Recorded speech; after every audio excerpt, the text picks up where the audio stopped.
Dzisiaj chciałem Was zaprosić na krótką wycieczkę rowerową, a będzie to wycieczka nietypowa, bo przynajmniej na początku piesza. Zwykle zdarza mi się wracać pieszo z wycieczek na starych rowerach, gdy coś się zepsuje, a dzisiaj dla odmiany wyruszam piechotą. Powód jest taki, że rower, który zabrałem na dzisiejszą wycieczkę, jest dla mnie zdecydowanie za mały, raczej przewidziany dla kolarzy we wczesnym wieku nastoletnim, dlatego pewniej czuję się idąc z nim pieszo. Co nie znaczy, że zaraz nie spróbuję się na tym rowerze przejechać, chociaż wolałbym zrobić to w ustronnym miejscu, żeby uniknąć niepotrzebnej sensacji na ulicy. To jest, jak pewnie zauważyliście, rower szosowy Sprint 2. W sumie poważna kolażówka, ale przewidziana, jak powiedziałem, dla młodszych kolarzy. No ja zdecydowanie pod względem wieku i gabarytów nie pasuję do kategorii, dla której ten rower był przewidziany. Chociaż w sumie w roku 1982, kiedy został wyprodukowany, byłby dla mnie pewnie jeszcze nawet odrobinę za duży. Zaraz opowiem Wam dokładniej o tym rowerze, tylko znajdę jakieś ładne miejsce, w którym możemy się zatrzymać i go obejrzeć. Nawiasem mówiąc, na pieszej wycieczce ten rower szosowy zupełnie dobrze radzi sobie też w terenie. Myślę, że tutaj będzie dobre miejsce. Możemy spokojnie rzucić okiem na rower w całej okazałości. Kupiłem go kiedyś z ogłoszenia, pojechałem, jeżeli dobrze pamiętam, do Grodziska Mazowieckiego i mam go od pierwszego właściciela, pana, który kupił go za zaoszczędzone pieniądze, gdy sam był w szkole podstawowej. No a po latach rower stał się niepotrzebny, w sumie nic dziwnego, składaki, takie jak wigry z bagażnikiem, zwykle przydają się w rodzinie też innym osobom, choćby na wyjazdy po zakupy, no a kolażówka ma dosyć specyficzne przeznaczenie. Na główce ramy jest ładna naklejka z napisem Universal, pod spodem numer roweru. Opony to w dalszym ciągu oryginalne 100 mile w całkiem niezłym stanie. Rozmiar to 24×1 i 3/8. Rama z napisem Sprint 2. Pompkę akurat sam później dołożyłem.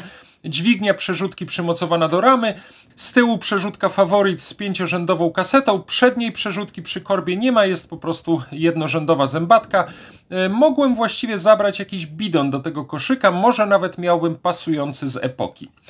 Klocki hamulcowe z tyłu wyglądają na niewiele zużyte. Poprzedni właściciel widocznie wolał pędzić niż niepotrzebnie hamować. Z przodu zresztą też hamulec jest w dobrym stanie, a obie klamki na kierownicy są oryginalne. Chyba jedyny wyraźny mankament to pęknięte z przodu poszycie siodełka. Fajne jest też to, że zachowała się narzędziówka w stylu PRL, czyli sztuczna skóra i tektura, a w narzędziówce jest kilka podstawowych kluczy. Spróbuję ten komplet jeszcze o parę przydatnych narzędzi uzupełnić. No i to chyba tyle, jeżeli chodzi o szybki rzut oka na ten rower. Ja bym teraz przeszedł do klucza programu, czyli poszukał jakiegoś bezpiecznego miejsca na próbną jazdę. Tutaj znalazłem spokojną, wyasfaltowaną ulicę, co prawda z ograniczeniem do 20, co nie pozwoli mi rozwinąć kolarskich skrzydeł. No i ruszamy.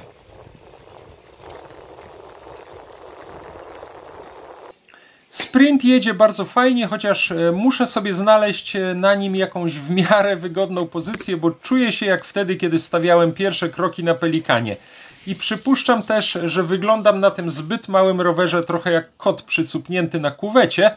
Tutaj udało mi się nawet wykonać karkołomny skręt.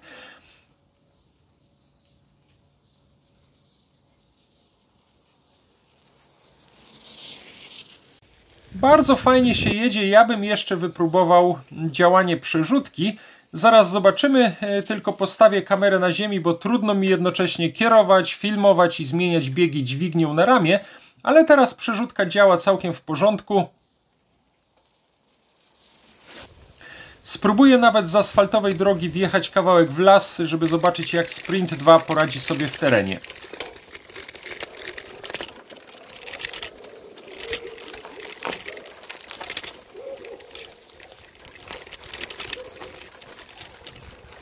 Szczerze mówiąc, jak na rower szosowy jedzie naprawdę nieźle, muszę tylko koniecznie pomyśleć o jakimś mocowaniu dla kamery na kierownicę, bo niewygodnie trzymać ją w ręku i jednocześnie jechać.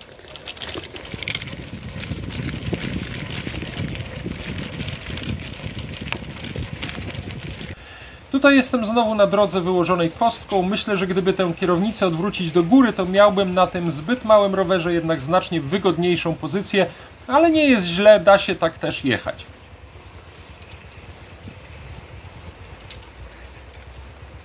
No a tutaj wjeżdżam znowu na asfalt i spróbuję osiągnąć prędkość radzieckiego pelotonu w wyścigu pokoju.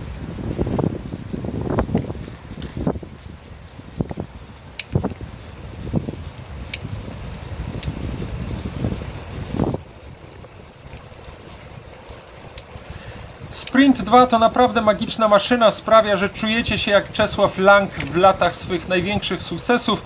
Dobrze jednak, że są wakacje, bo tą drogą zwykle wracają na rowerach dzieci ze szkoły i trochę się obawiam, że mogłyby mnie zostawić w tyle.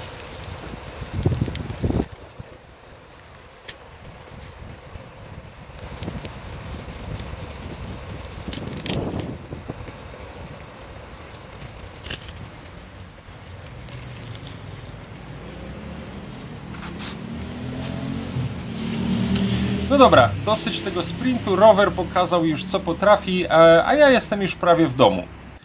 Ta wycieczka jest dla mnie też szczególną frajdą, bo ja sam w latach szkolnych nigdy roweru szosowego nie miałem, jeździłem na Pelikanie, potem przez wiele lat na Wigry 3, ale podobny rower, może nawet Sprint 2 miał mój kolega, z którym włóczyliśmy się razem rowerami, więc w jakiś sposób jest też związany z moimi dawnymi wspomnieniami. Na koniec dziękuję Wam za wspólną wycieczkę. Wnioski są takie, że Sprint 2 to jednak rower dla młodszych i mniejszych kolarzy, ale nawet ja byłbym w stanie przejechać na nim kilka kilometrów, rower się nie rozpadł, ale ja chętnie na następnej wycieczce przesiądę się na przykład na Vaganta.